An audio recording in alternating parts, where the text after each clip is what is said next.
Perhaps for everyone, life is filled with some compromises.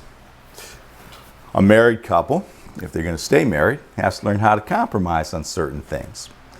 Take, for example, in my household, when it comes to decorating. There's lots of things that Loretta and I completely agree on when it comes to decorating. And in that case, we get to do it my way. And there are certain things that we don't agree on. In that case, we get to do it her way. So that's the compromise. In reality, the compromise, we both had strong opinions, but I recognize that this really is more her department. And so we came up with this agreement that if we didn't agree, she could do what she wanted unless I really hated it, and then I'd let her know that, and then we'd work it out. But life has those kind of compromises. Every day for the past few weeks, I've watched the children, my grandchildren, making constant compromises. Not that they willingly made those compromises, and all of them were basically done with a parent or grandparent's intervention, but they needed to make a lot of compromises as they were playing. Because most kids' idea of sharing, you tell them to share, and they're all happy to do that, but for most kids, sharing means, I want it, you have it, you need to share. So they have to learn to compromise. In business, in the workplace, often workers have to compromise. And they have to learn how to work together. And to do that requires compromise. There are many times in life that we need to compromise, and that's a right thing. But it's never right to compromise on the truth. And that's at the center of Paul's big mistake. At the center, greater than everything else, and what led to everything else, was his compromise, although he certainly didn't recognize that that's what he was doing, for the sake of other people. And he knew better. Look at Galatians chapter 1. It seems so impossible to ever consider and accept that Paul would ever compromise the truth. But as we get into the record of what took place when he got to Jerusalem, you'll see that that is what happens. And he should have known before he ever went. Because he knew that when it came to the truth, that you just don't compromise. In Galatians chapter 1, in verse 6, he tells the Galatians, I marvel that you are so soon removed from him that called you into the grace of Christ unto another gospel. I marvel. I can't believe it. I can't believe, he tells the Galatians, that you are so soon removed from the truth of the gospel, which is not another. But there be some that trouble you and would pervert the gospel of Christ. But though we or an angel from heaven preach any other gospel unto you than that which we have preached, let him be accursed. As we have said before, so say I now again. If any man preach any other gospel unto you than that ye have received, let him be accursed. For do I now persuade men or God, or do I seek to please men? For if I yet pleased men, I should not be the servant of Christ. This sounds like someone that really understands you don't compromise on truth, doesn't it? Yes. And you certainly don't do it for the sake of pleasing men. And if you end up getting it wrong and place pleasing men ahead of pleasing God, then that's what you're going to do. You are going to end up compromising. You are going to end up corrupting the gospel. You know, this epistle to the Galatians, you know where this was written from? Ephesus. Which is where Paul was When last week we looked at him receiving all those warnings not to go to Jerusalem. He was in Ephesus. It was while he was there at that time in Ephesus that he wrote this epistle. He spent 2 years and 3 months at Ephesus. I don't know exactly at what point he wrote the epistle, but couldn't have been more than 2 years before he headed, 2 years and 3 months before he headed to Jerusalem. And at the time that he's there getting these warnings, don't go to Jerusalem, he already knows this truth. He has received this revelation. He has written this revelation that you should never, never hedge, never budge, never move off of the truth of the gospel, no matter who tells you differently. No matter who it is that says, yeah, that's nice, but you need a little law in there. You need a little legalism in there. No matter who it is, and that's exactly what Galatians is all about. It's about the legalism that has crept into the church from not adhering to the truth of the doctrine of Romans. That's what Galatians is. Their freedom to not move off of that. And he knew that, and he wrote about it. But nevertheless, Paul's overwhelming desire to reach Israel, to reach the Jews, and to try to restore the unity of that one body is going to cause him to do just that.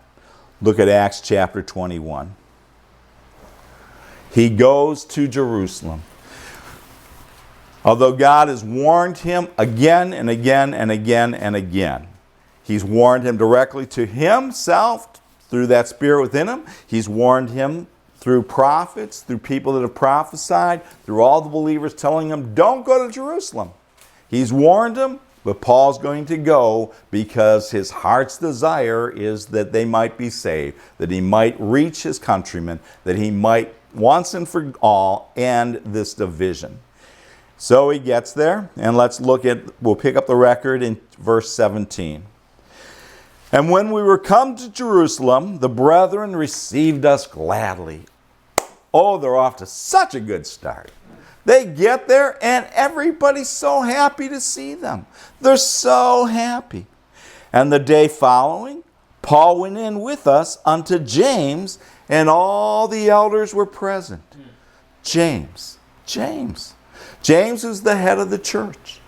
James, who is the Lord's brother, the Lord Jesus Christ's brother. That's James. That's who this guy is. James, who headed up that council of Jerusalem that took place in Acts 15. And there he is, and he's there, and he's met by James and all the elders. I don't know if Peter was here at this time. It doesn't name him by name. I don't know. I just don't know. But I know that the other leadership, and I'm certain that many of them were also present at that big meeting in Acts 15 that took place. That big meeting when they all got together to discuss this matter of, do we have to still be under any of the law? And they talked about that, and here they are meeting them. And when he had saluted them, Paul, declared particularly what things God had wrought among the Gentiles by his ministry. He tells them, boy, this is what's been going on. It's so exciting. The word's been moving. People are getting born again. People are coming unto the knowledge of the truth. People are getting healed. Great miracles are happening. When I was in Ephesus, we got to the place that it says, so mightily grew the word of God and prevailed. And all these incredible things happened. And he tells them all about it. And it says, and when they heard it, verse 20, they glorified the Lord. They said, praise God, brother. That is so exciting. That's so great. We're so blessed to hear this. We're so blessed at what's been happening amongst the Gentiles. Let me tell you what's been happening here. And they said unto him, thou seest, brother, how many thousands of Jews there are which believe. Isn't that great? Yep. Yeah, it is. It's great. Look at all these Jews that believe. And they're all zealous of the law. What? They're all zealous of the law. They're all zealous of the law. And here's James saying this, like, look, isn't this great? Is that great? No. Why would that even be the case? Why would that even be the case that there would be thousands of Jews there that believe that are all zealous of the law?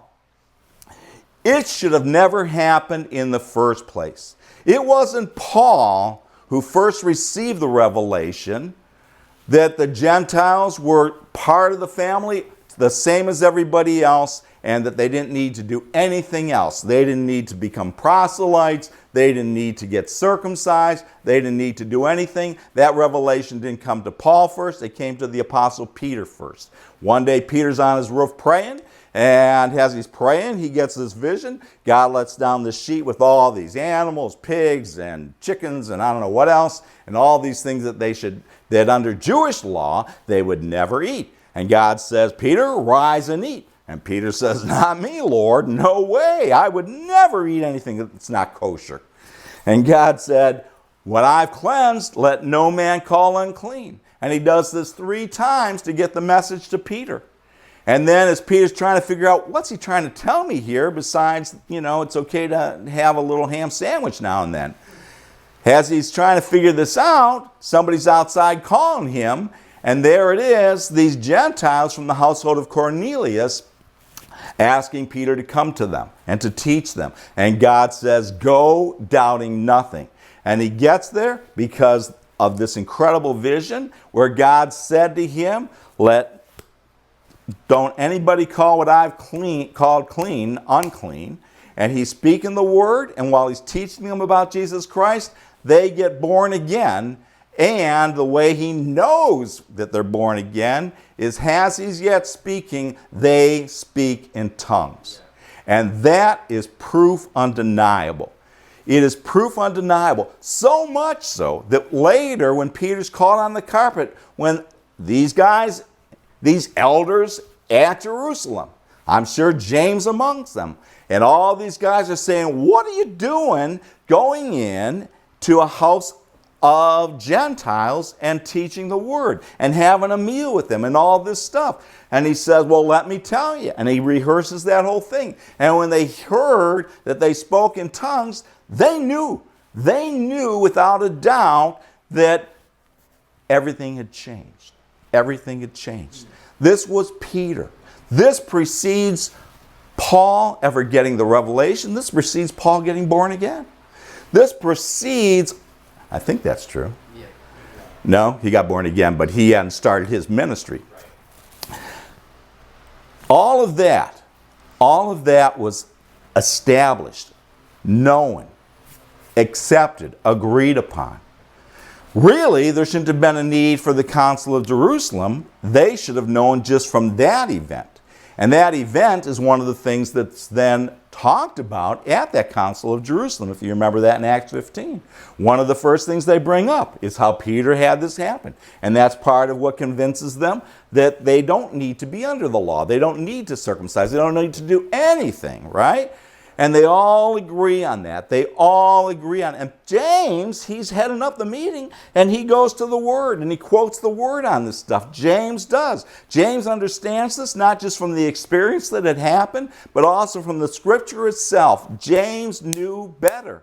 They all knew better. This should not have been allowed. But in spite of what seemed to have been settled at the Council of Jerusalem, on a practical level, nothing had changed for Jerusalem. Instead of them all agreeing that they weren't under the law and teaching that and holding people to that standard, what they ended up doing was setting up 2 separate rules, 2 separate standards, one for the Jews and one for the Gentiles. The Jews want to be under the law, let them stay under the law. The Gentiles, they don't have to. That's what they did. That's what they did. And that's what sets up what's going to happen here. They are all zealous of the law.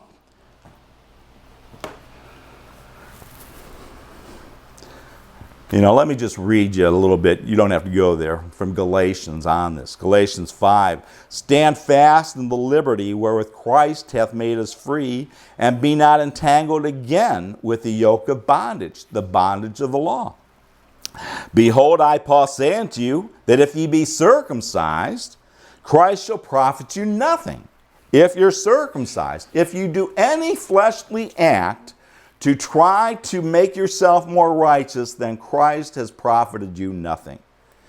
Christ has become, verse 4, of no effect unto you, whosoever of you are justified by the law, you are fallen from grace. Is that clear, as clear can be? Yes. Mm-hmm. Nothing under the law, nothing that you do. If you are justified by the law, you're fallen from grace. Chapter 2, Paul by revelation, again, written from Ephesus. I do not frustrate the grace of God, for if righteousness cometh by the law, then Christ is dead in vain. Is there any question as to whether or not they need to do anything other than believe, other than the work, except what Jesus Christ did for them? No. Verse 21 of Acts. All these Jews are zealous of the law, and they are informed of thee that thou teachest all the Jews that are among the Gentiles to forsake Moses, saying that they ought not to circumcise their children, neither walk after the customs. Yeah. Yeah. Isn't that what we agreed on? That we don't have to be under the Mosaic law?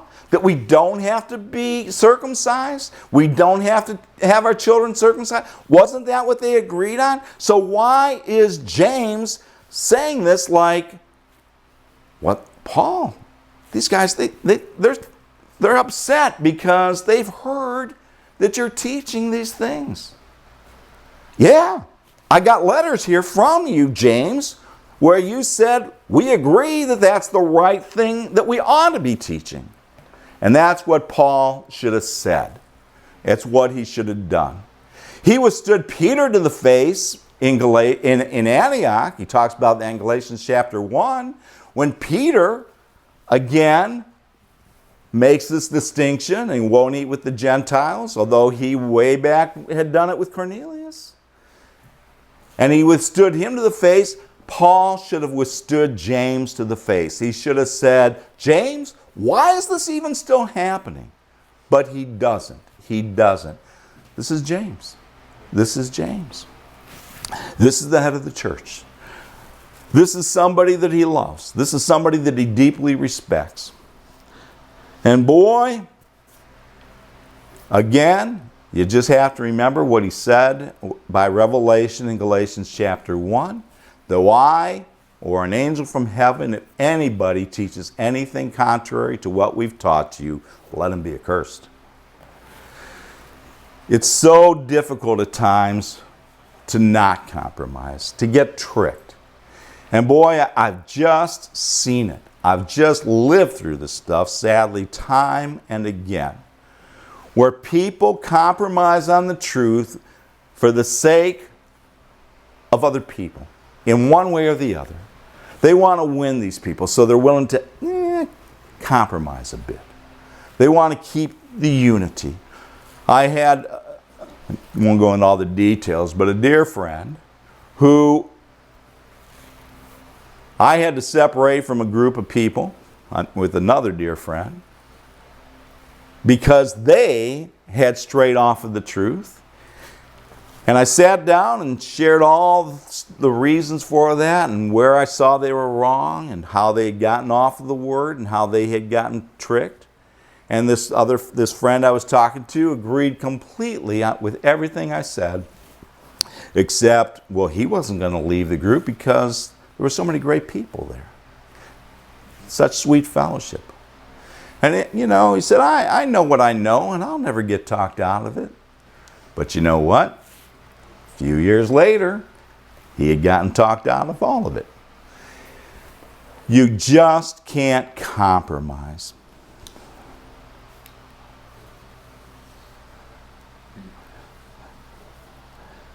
And again, in Acts 15, All of those things happened.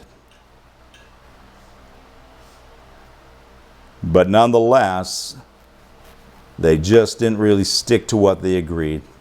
Look at verse 22, still of Acts chapter, what are we in, 21, yeah.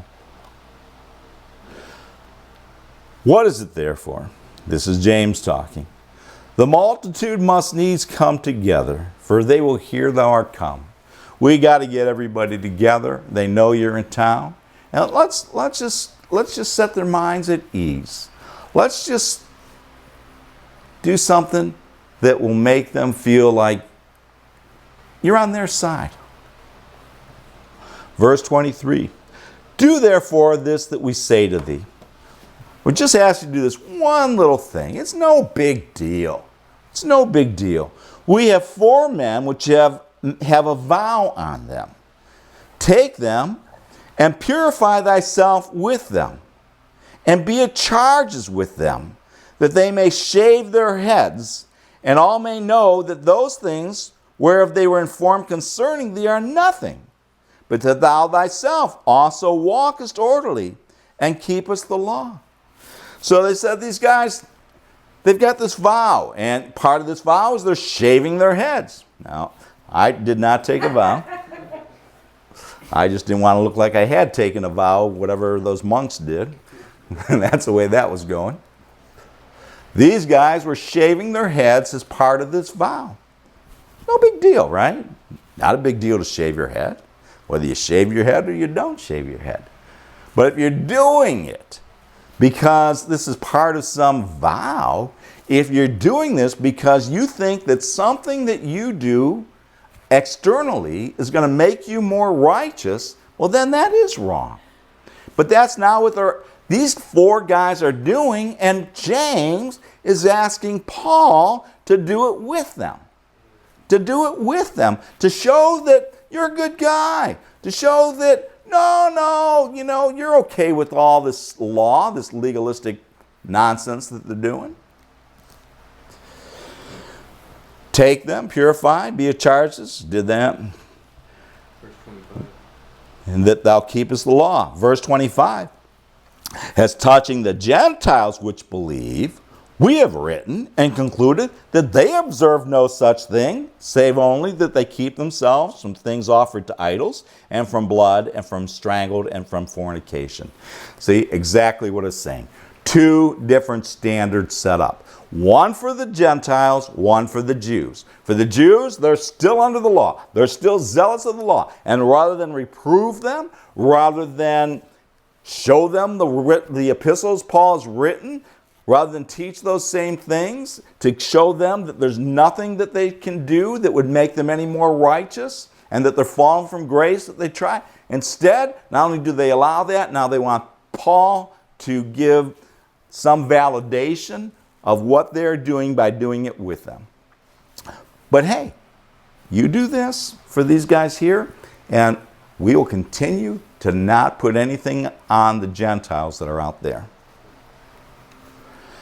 Then Paul took the men, and the next day, purifying himself with them, entered into the temple to signify the accomplishments of the days of purification, until that an offering should be offered for every one of them.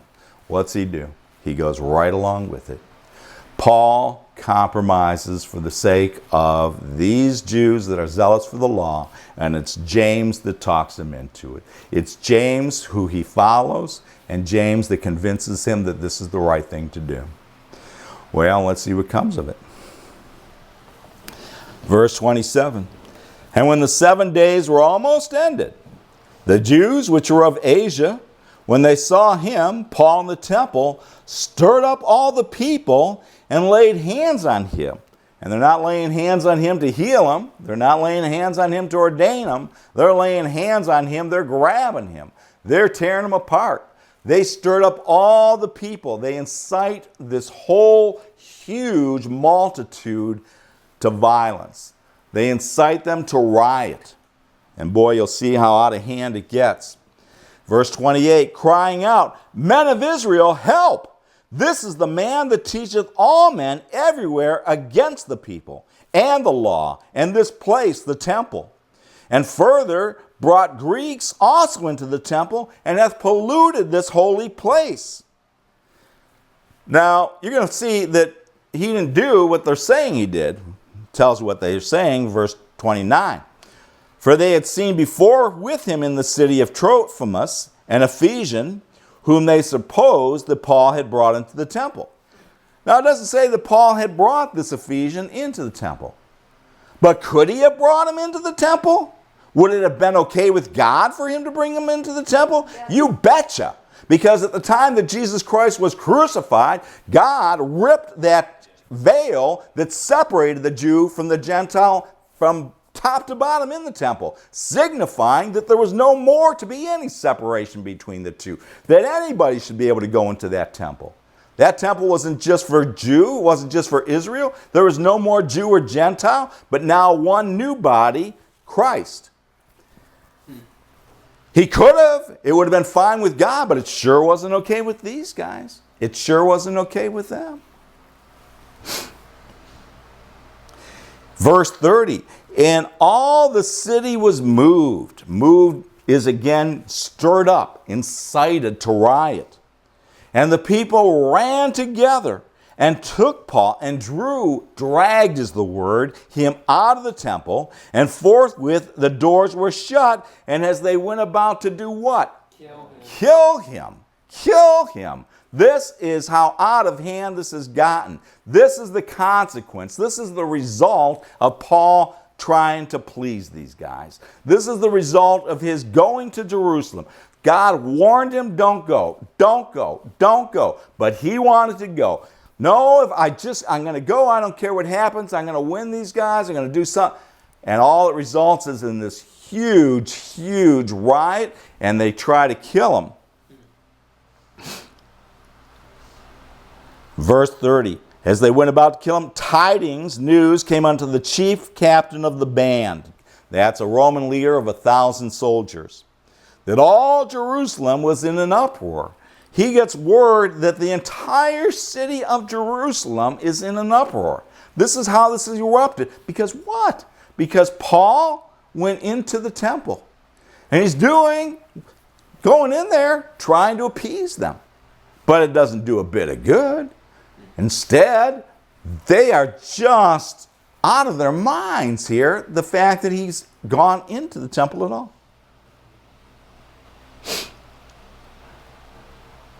News gets to that Roman soldier, verse 32, who immediately took soldiers and centurions and ran down unto them.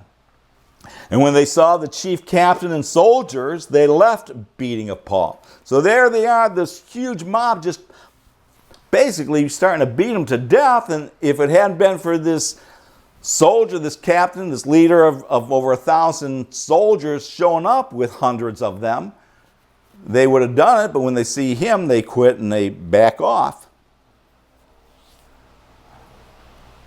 Verse 33, then the chief captain came near and took him and commanded him to be bound with 2 chains. You know, thus saith the Holy Ghost, so shall they do to the man who wears this girdle. And demanded who he was and what he had done. And some cried one thing, some another among the multitude. And when he could not know the certainty for the tumult, he commanded him to be carried into the castle. It is just a mess, such a fiasco. This soldier can't even find out what's going on. What it is that why are you doing this? And they don't even know. Some are saying one thing, some are saying another. And he can't get it straight, so he just takes him out of there. They carry him into the castle. And when he came upon the stairs, so it was that he was borne carried of the soldiers for the violence of the people. They have to literally carry him out of there because of what the people have done to him. For the multitude of the people followed after, crying, away with him. They're not happy to just let them be him carried off. They're saying, kill him, get rid of him, kill him. This multitude just following after the soldiers. And as Paul was led into the castle, he said unto the chief captain, may I speak unto you? He said, "Canst thou speak Greek?" Paul, in the Greek tongue, speaks to the soldier and says, "Hey, can I talk to you for a minute?" And the soldier, shocked, surprised that he can speak Greek, because he thinks he's somebody else altogether. Verse 38, "Art not thou that Egyptian, which before these days made us an uproar, and led us out into the wilderness, 4,000 men that were murderers?" He thinks that the guy he's arrested is somebody else altogether, that he's this Egyptian. Josephus writes about this Egyptian. He was a revolutionary that Felix, who we'll get into the story later, had been chasing down for years, and because this guy was constantly trying to lead revolution against Rome, and he kept on slipping through them, and that's who Claudius is the guy's name we're dealing with, this Roman. That's who he thinks Paul is. Verse 39, "But Paul said, I am a man which am a Jew of Tarsus, a city in Cilicia." That's a region up in Asia. A citizen of no mean city. "And I beseech thee, suffer me to speak unto the people." Paul wants to talk to the people directly. He says, let me just talk to these guys. Let me just talk to these guys. Let me explain what's going on. And when he had given them license, verse 40, Paul stood on the stairs and beckoned with his hand unto the people. And when he had made a great silence, he spake unto them in the Hebrew tongue, saying, and he goes on to address the group. And we'll get into that next week. But, well, next time I teach. But boy, this is the result. This is why God warned him not to go. This and all the stuff's going to follow.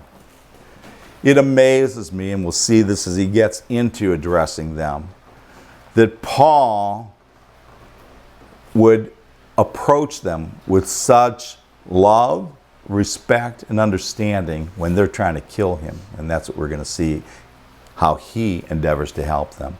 Paul doesn't lose his mind in the midst of everybody else losing theirs. And it's part of what enables Paul to come out of this okay, for God to take care of him, because as wrong as Paul was in going, as much as that overwhelming desire had caused him to make a bad decision, and caused him to make bad decision upon bad decision, ignoring the warnings, compromising once he got there, God is still with him. And when Paul stays peaceful, God's going to get him out of this. And we'll see that. God bless.